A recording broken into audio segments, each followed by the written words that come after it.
Kardashian West, you, really exemplify winning in the new economy. Understanding technology, using technology, building an amazing follower base, building an amazing business. So today, what we really want to do is get into your brain, understand how you started, understand how you built this amazing franchise, but even more importantly, understand how do you keep it up. So tell us, Kim, how did you start in media, in the television world, and then decided to really go online and take advantage of social media? Yeah, well, I always knew that I wanted to be on TV, but I was always fascinated by reality TV. I know that sounds like a ridiculous goal, maybe, because especially back then, reality TV, it just wasn't really that popular. Well, I think you defined it. I think you defined it and then you owned it. I mean, but being like a kid at 11 years old, or maybe I was 12 or 13, seeing The Real World, and that was the first reality show of really its kind. I remember seeing that and thinking, this is really what I want to do. And I would tell my friends, and now I'm so blessed to work with the same production company as The Real World. So I kind of always knew what I wanted to do, but I never really had a plan or a goal of how to figure that out. I would say in life, I'm very organized and I'm very thought out, but I did wing it. And I think it's okay to wing it sometimes. I couldn't agree more, by the way. I mean, one of the things that I talk about in Power Up is to really not try to figure out how to have the winning strategy, because you just never know. You just have to respond to opportunity. And it's about adapting to those opportunities, and it's about figuring it out. And maybe at the beginning of my career, I would have done anything, maybe things that I didn't necessarily believe in, products that I was selling, anything from maybe shoes and cupcakes to workout clothes. You sold cupcakes? Everything. Really? Everything, you name it, I tried it at least.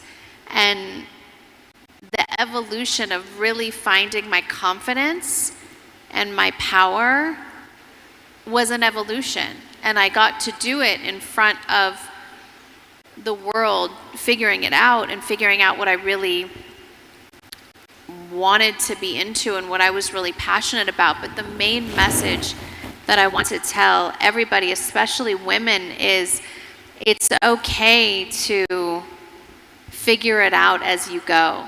It's kind of like when you're a new mom and you think you're just supposed to have it all figured out and you just are winging it. You're figuring it out as you go. And it doesn't mean that you're less of a successful person because you were figuring it out as you go. I think that's everyone in life. A lot of startups use the word pivoting. And in technology world, we use the word pivoting all the time, maybe overused, but it's exactly what you're talking about, where you try something, and if it doesn't work, you try another version, and if that doesn't work, you try a third time. But what it takes is resilience. What it takes is the opportunity to hang in there, not give up, and that's a great message, I think, for all of us, but especially women, because I think women are more perfectionists than men are. Well, I don't know if you know my husband. That wouldn't be the truest statement. But yes, I totally, I believe that as long as you learn from every step of the way and every mistake or every success, everything that you do, as long as it's a part of your story and as long as you learn from it, you're doing the right thing. In the technology world, we also use another term very often, and that's transparency. And I really do think that Kim Kardashian West has defined the term transparency. You are willing to open up your life and basically be on camera, share a lot of your personal life. How do you balance that? How do you balance privacy with, in fact, allowing the world to see how you live and how you conduct your day-to-day life? I think at the beginning, I didn't even know what the word privacy really meant. I was very okay with people knowing every detail of my life. As you get a little bit older and you have kids and you realize you do want to value some privacy, I figured out a really good balance of sharing what I want to share. I think, there definitely is oversharing, especially when safety can be a factor and it can, when there's so many eyes on you. I learned firsthand that if you share too much, it could be a little bit dangerous at times. And so I was really cautious, and I move really cautiously now that I have kids. But I still love to be open and honest, and that's who I am, and that's my brand. And there is a way to have both and to share, but not feel like your whole life has been about, or is being used just for social media. You do have to have balance. Absolutely, I agree. I want to switch and talk about what you and I discussed yesterday, and that is, how do you decide to bring out another product? You have had this amazing franchise for multiple years now. Today you have 250 million followers, and your followers are not slowing down. In fact, if anything, they're growing.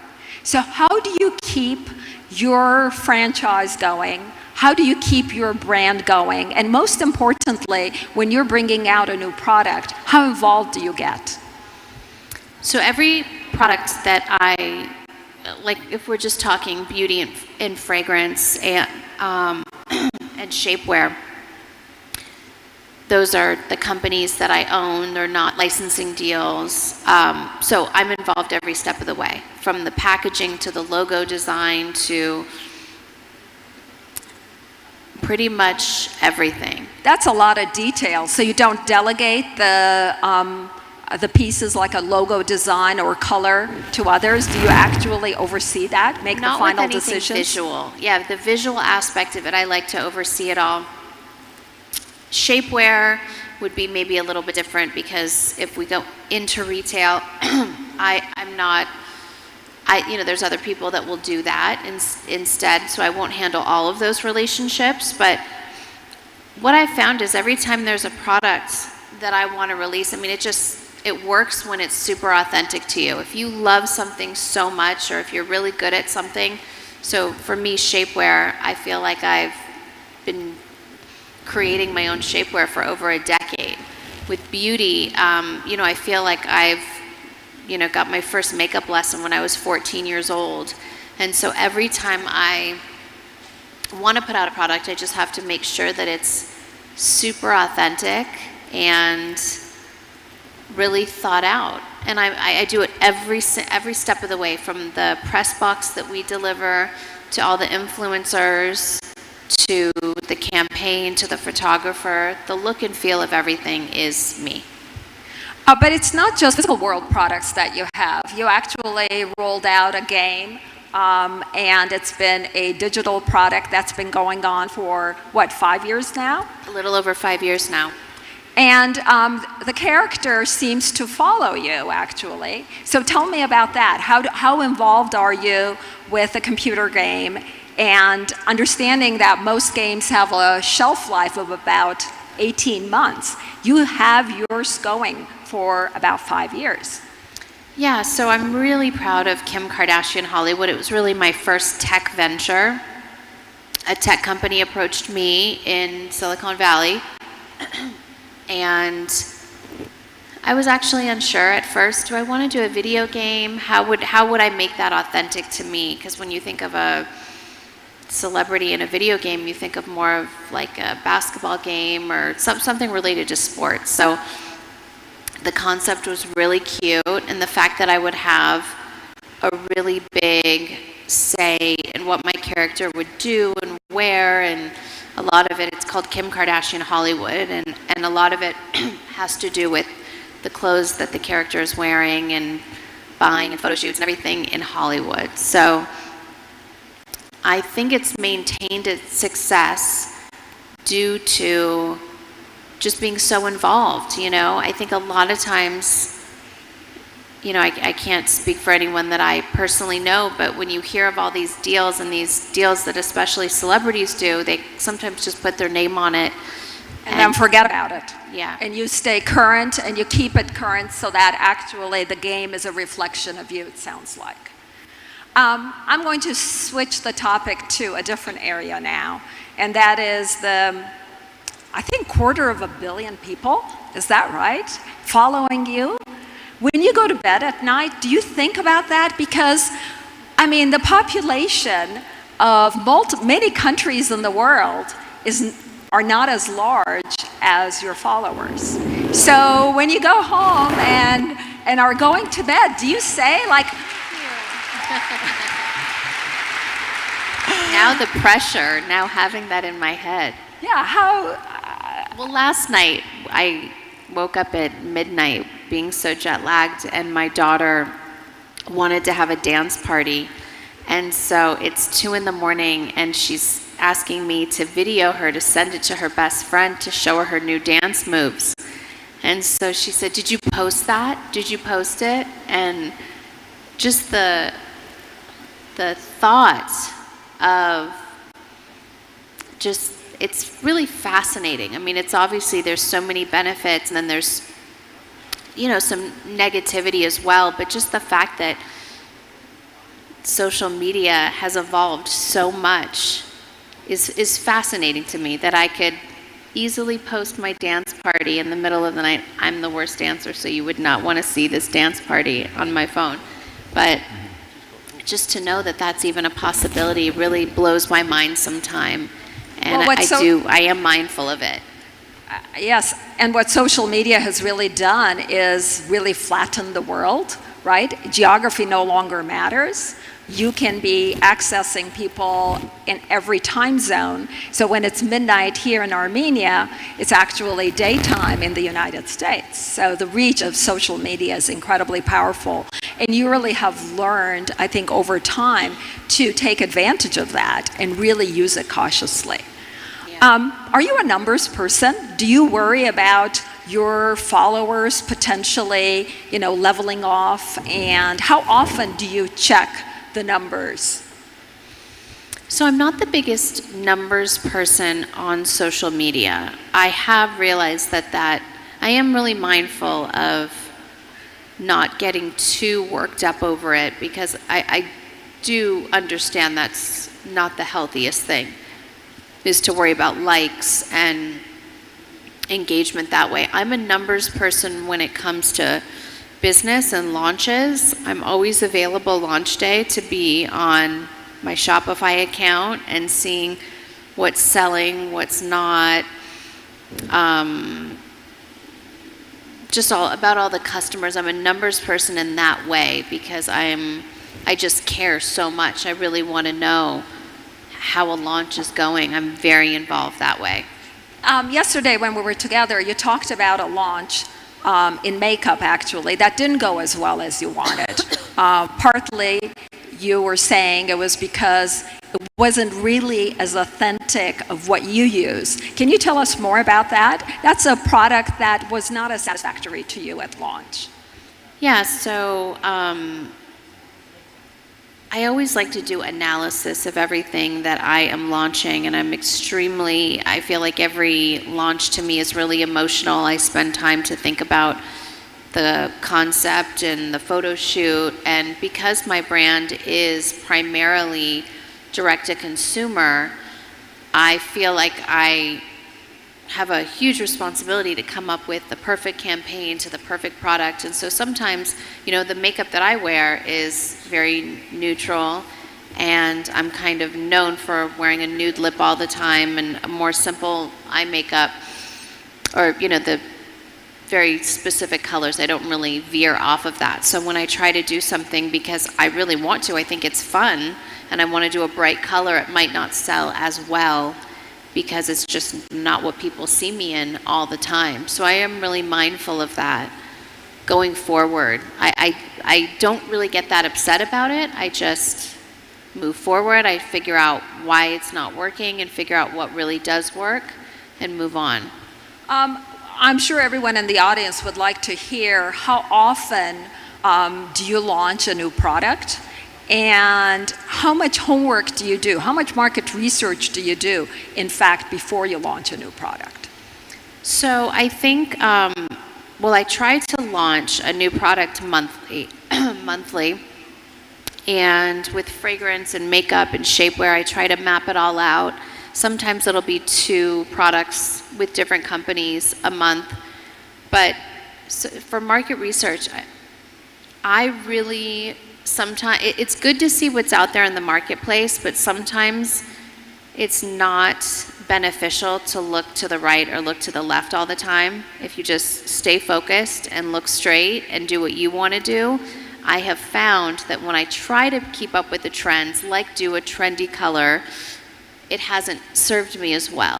But how about market research with your fans, your followers? You have this amazing access to them. Basically, yes. You have Facebook, Twitter, Instagram, that you can reach them. Do you take advantage of like a focus group, a virtual focus group? I absolutely do. That's the best part. That's what I think got me hooked to Twitter and really shaped my brand, because when I was launching my first fragrance, I tweeted, should I use this color pink, like a lighter pink or a darker pink? And I really did listen to the advice of what everyone was tweeting back to me.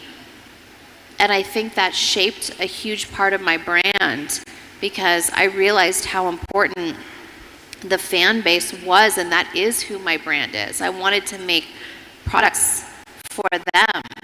And so I think ever since then, we've become this like unit together, making little drops of products that I really believe that they want. Yeah, and in the world of technology, usually we use the word user base versus followers, but it's really the same thing. I mean, you're taking advantage of having access to your user base and taking their input, basically, seeking their input first and then taking their input as you shape your new products. But the cadence of launching new products seems incredibly fast-paced, bringing out something new in such, successive order. I do plan out really far in advance, though. How far? About a year. I have my yearly calendar. I just, sometimes it could be so last minute, and because it just clicks and it's right, and sometimes it's super planned out, but I try to be as planned out as possible. And so is the yearly calendar, let's say, taking off in January, putting that together, and who are some of your most go-to, confidants, if you may, or collaborators, your executive staff, in planning that calendar with you? Yeah, so I have a really small staff of about 4 people, maybe 5, and we work really well together, and I love to have a meeting, once a week with everybody and all of our boards up. Are they like Monday morning meetings, or how do you conduct that? It depends on traveling and where I'm at. I mean, I'm in the office. I definitely go once a day. It's right down the street, so I'm definitely there. But I love to have meetings at my house, and just after I come back from a trip, I was super inspired by things that I saw here in Armenia, so I'll go back with some new ideas. I've thought of like 4 ideas that I'm excited about. But I love to travel. Also, when I can't think of ideas and when I feel like, what am I going to put on that calendar for a next launch, and I can't think of anything, I love to travel. And I get so many ideas traveling. Would you mind sharing some of the ideas? You said that, your time here in Armenia inspired you. Just give us a little peek into your thinking. Well, I thought of a good fragrance. There was, I don't want to give it away because I have to still see. I don't want you to. I don't want you to. But just give us categories at least. I think something in beauty, something major in beauty that I. What do you mean major? just a major idea, something I haven't done before, that I was inspired by yesterday, just driving down the streets of Armenia.